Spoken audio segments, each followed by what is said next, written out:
Hey, Witch Mob! Welcome to the Who Is This Crazy Hag podcast. Thanks for joining me today on the Who Is This Crazy Hag podcast. I love that you're here and appreciate that you're listening to my stories. Don't forget to share with your friends and follow on Spotify. Today's story is about almost being arrested in Malaysia.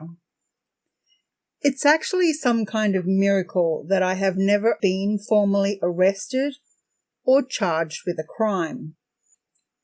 For decades, I've literally been bopping around the world, getting away with murder.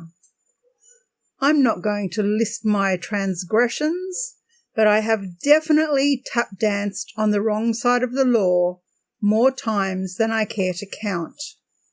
I've been held, detained, questioned, interrogated at length, cautioned, warned, and even ticketed. But not once have I ever been arrested. Even as a teenager, I was getting away with all kinds of crimes, and maybe had I ever been caught, that would have changed the trajectory of my life. Now I can finally confess, 43 years after the fact, that I tipped laundry detergent into the waterfall at the Strand one night and caused absolute chaos on the street 20 metres below. That would have been my second arrest if the police had discovered who did it. The first time, instead of arresting me for indecent exposure after swimming naked in the fountain on the Flinders Street Mall at 3 a.m, the police recognised my name and called my dad from the station. He came to get me. We agreed that we would never talk about it again.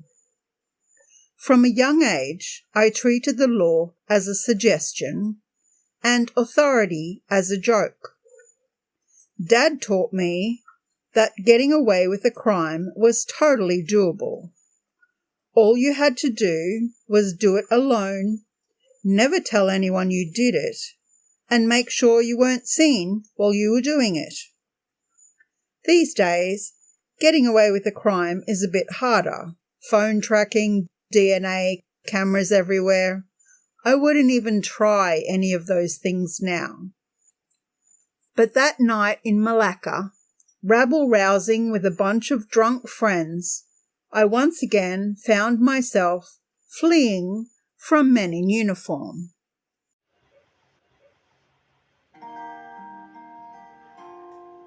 First, you need to fly to Ecuador, then get yourself to Mompiche on the pristine Pacific coast. After that, it's easy to find Secret Garden, where you can stay if you like the idea of a fully functioning eco-house. If you're a cat lover, this is definitely your spot. Our amazing chef, with 44 years of experience in kitchens, will prepare a meal catered just for you. Fancy a Thai red curry? Chef will grind the curry paste from scratch. Feel like a Moroccan tagine? The freshly made harissa paste will blow your mind. For dessert, the chocolate fudge cake, berry ice cream, and vegan lemon cheesecake are out of this world. Find Secret Garden Mompiche on Instagram and Facebook, or check out all the 5-star reviews on Google. For an amazing experience where the jungle meets the beach, you can't go past Secret Garden.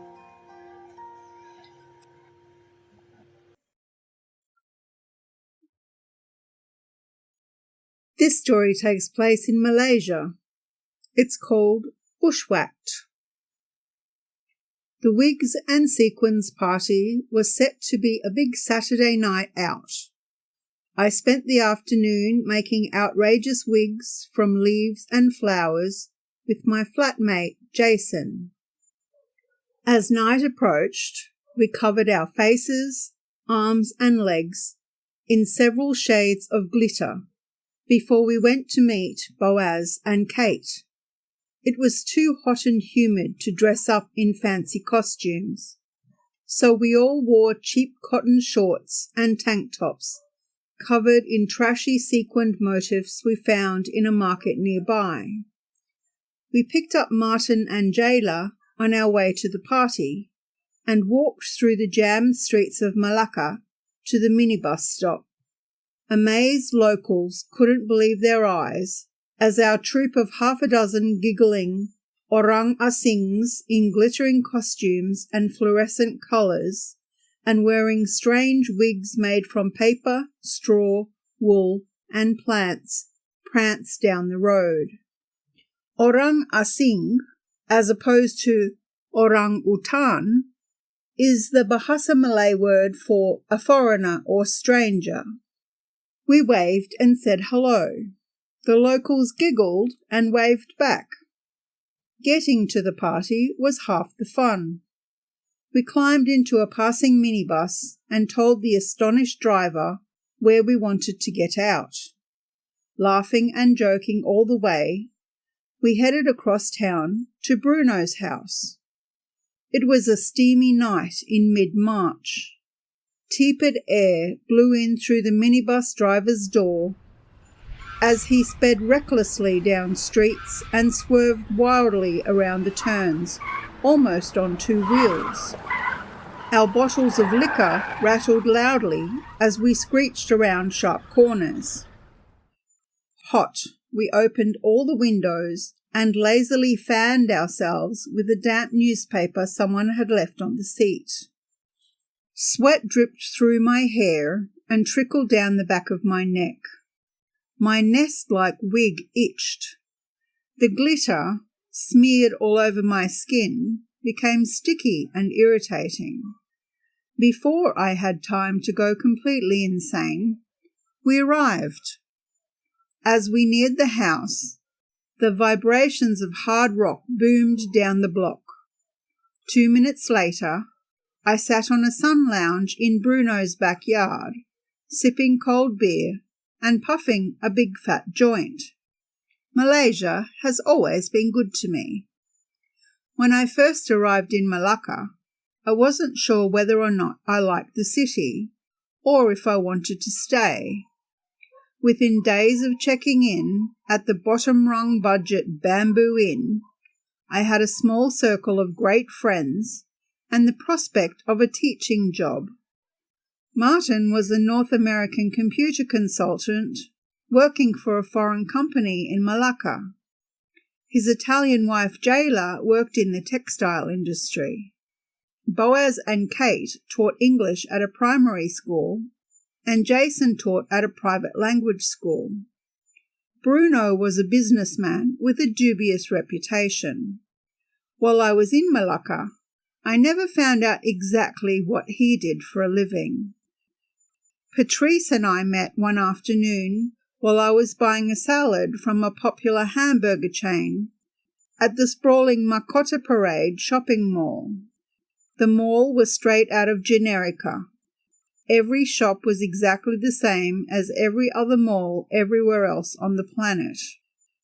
I desperately needed a change from my staple diet of nasi lemak and wanted to get my teeth into something fresh and crunchy.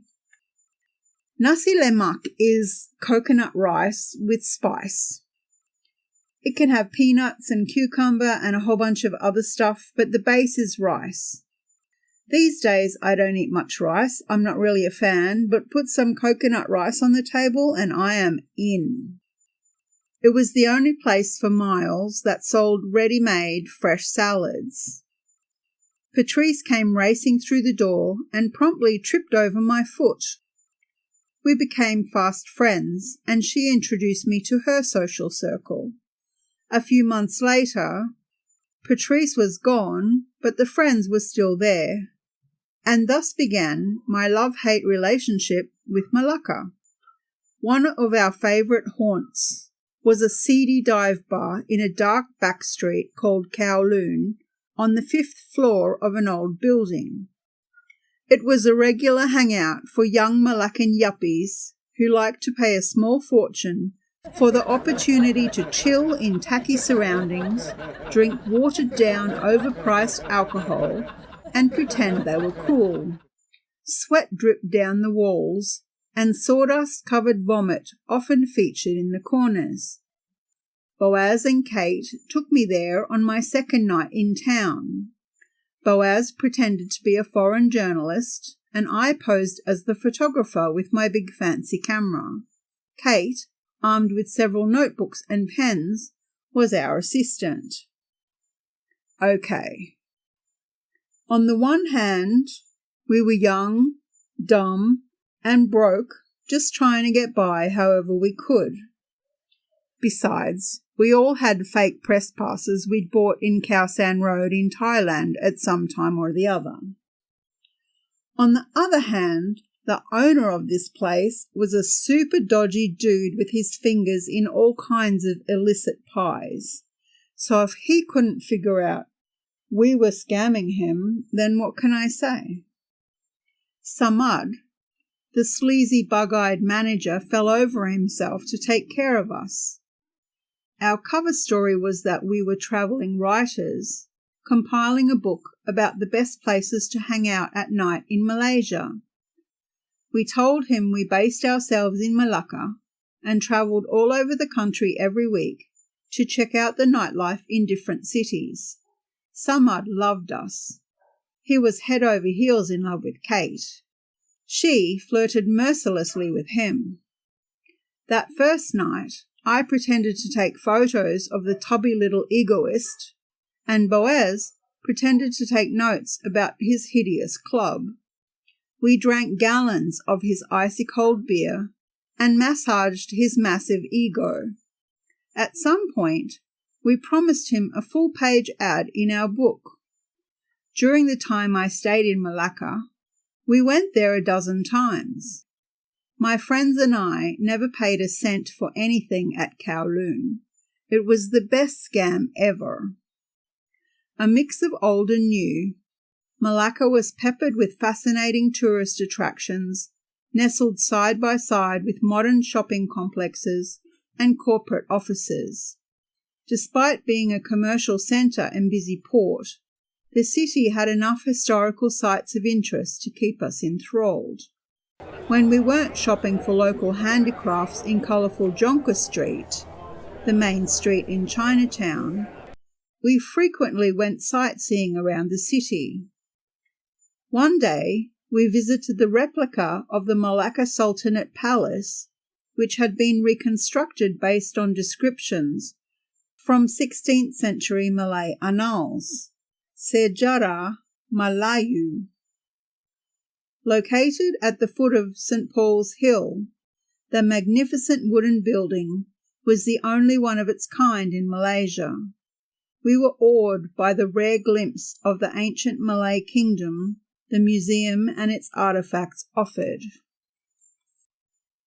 Porta de Santiago, built in 1511, was all that remained of a settlement that used to sprawl across an entire hillside. A Famosa once housed the Portuguese administration, including hospitals, churches, stockades, and towers. It was also a Dutch outpost at one time, before it was taken over by the British and destroyed. Only the gatehouse was saved in the nick of time. The ruins of the old stone gate are one of the oldest surviving European architectural remains in Asia. I really loved to visit the Malacca Maritime Museum on Quayside Road, located inside a life-size model of the Flor de la Mar, the Portuguese ship rumoured to have been carrying loot plundered from Malacca when it sank off the coast on its way back to Portugal. The impressive Flor de la Mar replica was divided into 4 different eras, from the Malacca Sultanate period through the eras of the Portuguese, Dutch, and British rule. A walk through the museum was an enlightening time warp, transporting us far back into Malacca's past. The oldest functioning temple in Malaysia, the Cheng Hun Teng Temple, was a Chinese temple practicing 3 separate belief systems: Taoism, Confucianism, and Buddhism. Ornate and colourful, the Temple of Green Cloud was built to conform to the principles of Feng Shui. Feeling balanced after each temple visit, we frequently had a fabulous time in Chinatown and always found some of the best food in the world for lunch. Malacca Zoo was out of town. Patrice and I liked to walk around the large park on occasional weekends when we could get away. We took a bus to the Ayerquero bus station and walked around the huge park for 2 or 3 hours, sometimes taking a picnic lunch with us.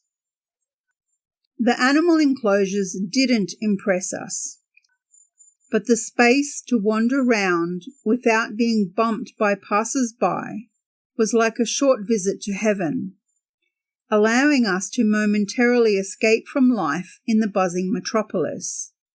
Unfortunately, the poor animals pacing around in their cramped cages didn't have the luxury of space. I enjoyed seeing the Komodo dragons at close quarters, and it was the only zoo where I was allowed to play with an elephant. One cheeky pachyderm goosed me one day as I was leaving the covered enclosure. I nearly leapt through the roof. I liked the zoo because funny things always happened there. Patrice and I took shelter under a giraffe during a short storm one afternoon, and another time a hippopotamus winked at us. The zoo itself desperately needed improvements. The wigs and sequins party rocked the entire neighbourhood. Following local etiquette, Bruno had invited his neighbours so no one would complain about the noise. It wasn't long before the pungent aromas of spilled beer, cigarettes, marijuana, and cheesy vomit filled the spacious living areas. People came dressed to match the spirit of the evening, and costumes were typically on the saucy side. Some of the guests' wigs and sequined costumes bordered on obscene, and many partygoers had happily jumped that line with wild abandon. A tall, dark-haired woman I recognized from a previous party did an impromptu striptease, lurching around in front of a crazed, drunken male audience. Disgruntled wives and girlfriends failed to attract their attention away from the practically naked show horse. If the concept behind a costume party is to allow people to become anything or anyone they want to be, it served its purpose. All at once, several people at Bruno's house wanted to be naked. I had a feeling it wouldn't be too long before modelling my birthday suit was no longer a choice. When clothing became optional, I decided to leave. Not that I have issues being naked. I love a bare skin fest in suffocating heat. I just prefer not to bear it all with a couple of 100 drunken partygoers. The Romans had it down to a fine art, but boozed-up British made a pasty imitation, although there was this one guy. Martin and Gila left with me. When Jason realised he was alone with the stripper, he raced down the street hot on our heels. The naked show pony had plopped her ample rump on his lap, and he fled before she could lick his face again. We hung out on the street smoking a joint and waited over-optimistically for a minibus to pass by. It was late, and we eventually concluded there possibly wasn't one. None of us were familiar with the southern part of the city, so we decided to walk in the direction from which we came and see what we could find. Half an hour later, an empty minibus raced past us. We shouted and waved, and Malik pulled over to pick us up. He turned out to be a great guy and dropped us off near the Ramada Plaza Hotel. not quite to our doorstep, but not too far from where we lived. As we plodded past the Hotel Orchid, Jason said he would kill for a swim. I couldn't have agreed more. In Malacca, even the middle of the night was steaming hot. The decaying remains of my wig hung limply down my back, and my filthy clothes were soaked with sweat. Martin and Jayla also agreed, quite innocently. A cool dip would be great. There was an outdoor pool at the Bayview Hotel, which was just a little further up the street. Jason and I exchanged one of those funny looks you share with friends when you're just about to do something naughty. I'm pretty sure everyone present knows and understands that look between friends. I was game if he was. Martin and Jayla weren't sure what we were up to. Before they knew what was happening, we diverted course down a side alley and began climbing the high cement wall at the side of the hotel, covered in smeared glitter and matted feathers. As we dropped silently into the pool enclosure and began to undress, a surprised security guard approached to ask what we were doing. The pool opened at 6, 2 hours later, he informed us, and normally it cost $10 per person to go in. We convinced him to let us have a quick swim and promised we'd pay when the ticket office opened.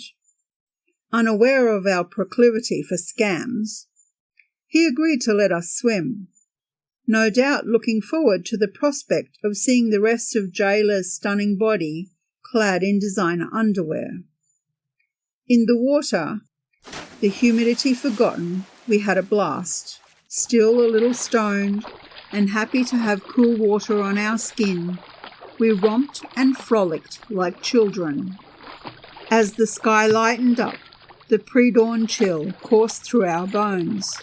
It was time to get out. Leisurely getting dressed, we hung out on the bench for a long time, chatting and laughing. The guards had watched politely from a respectful distance while we swam, standing in the far corner of the pool yard. On the count of 3, we leapt over the fence and ran down the road. Jason and Jayla were ahead of me as they raced down the street and bolted around a corner.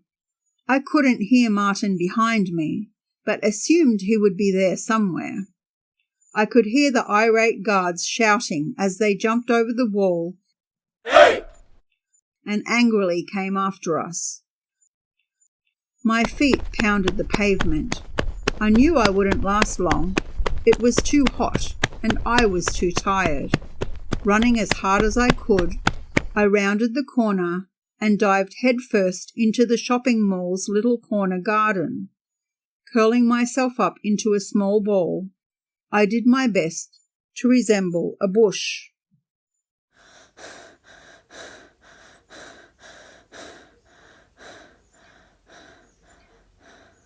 So just to clarify, this was back when my knees were fully functioning, so I was sitting in a deep squat with my knees up to my ears and my arms wrapped around them, head down. Invisible. I put on my invisibility cloak. By the time the guards arrived at the corner, Jason and Jayla were nowhere to be seen. I sat perfectly still and stopped breathing. 6 guards shouted angrily and looked up and down the street. 2 more joined them, and someone went to call the police. My heart threatened to explode through my chest. Silent, I let the air out of my lungs as slowly as I could. The security guards stood less than 2 meters away. The floodlight in front of the shopping centre was a few meters away on the other side. I was sitting in the darkest patch on the street, pretending to be a shrub. Soundless, I sucked cool air into my lungs. Several minutes passed. I became a bush. My hair and fingers were leaves. My arms and legs transformed into branches. My backside was rooted to the ground. See, an invisible bush. The guards cursed and swore, angry that we had gotten away. Martin never ran past me. Instead, he'd veered into a different street and jumped into a trishaw, waking the poor old sleeping driver to haul him away from the scene of the crime. A trishaw is like a human-powered rickshaw where the man runs in front of the cart and pulls his passenger along behind him. In the middle of the bushes, I dripped pool water and shivered with cold. I was hungry. What I wouldn't have given for a quick trip to Pasar Kayun, the Jonker night market we always went to eat satay celup, steamboat satay. Okay, a steamboat satay is one of the most incredible dishes in Asia. It's basically set up at your table and you choose the ingredients to cook yourself. In one part, there's hot water for steaming vegetables and cooking noodles, and then the top part is a grill for cooking seafood, meat, chicken, tofu, tempeh, whatever you choose, and then when everything's cooked, you put it all in a bowl, including the flavoured water now that you've cooked all your vegetables in it, and then you eat that with skewers and chopsticks, and it's absolutely fantastic. If you ever get a chance, say yes. I imagined myself at a satay or noodle bar munching on the excellent hot food they served for pennies. Eventually, the guards wandered away, grumbling about being tricked by a bunch of drunken foreigners. I sat as still as a statue until they were out of sight. When the men disappeared around the back of the shopping centre, I took off at a gallop to find the others. They were waiting a few streets away, wondering where I had been. The next day, when we went to buy fresh salads from the hamburger chain, I showed everyone the tiny bushes with which I had become one. They couldn't believe I had hidden in plain sight of the guards. There were 5 little bushes in the corner plot, each no more than 50 centimetres high. I had been bush number 6. Malaysia has always been good to me. Okay, kids, don't try this at home. With the world under constant surveillance anyway, you probably wouldn't get away with it. Today, when I look back at everything I did get away with, it still blows my mind that I never got caught. Thankfully, there are 0 photos or videos of anything that happened back then. I don't have a lot of excuses to offer for my behaviour in those years. I was wild and out of control, rebelling against any kind of authority, ignoring rules and laws, and societal norms. I consider myself extremely lucky that I never got into any real trouble. Join me next week when we head to Mexico and accidentally get into the taxi from hell. Hey there, love bugs! Welcome to the jungle! I'm Nancy Miarelli, your guide to the ecological and entomological, i.e. bug, wonders of Ecuador. With my master's in entomology and a passion for ecology and conservation, I'm here to take you on an unforgettable adventure through the mega diverse forests and more lush than you may have expected mountainsides of Ecuador. This year, I'm excited to offer 2 unique science-focused tours.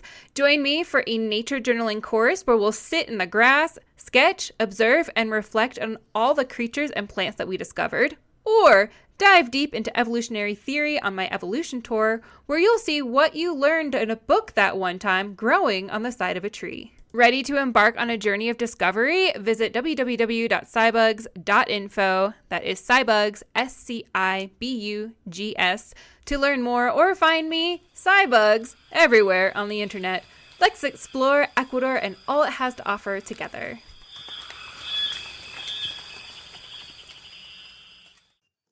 Do you have any crazy travel stories?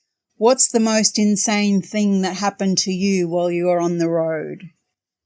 If you'd like to share, send an MP3 recording of your story or write it into an email and send it to thewitchmob@gmail.com, and it could feature in a future episode. The Who Is This Crazy Hag podcast is created, written, read, produced, edited, mixed and published by BooksByRoni.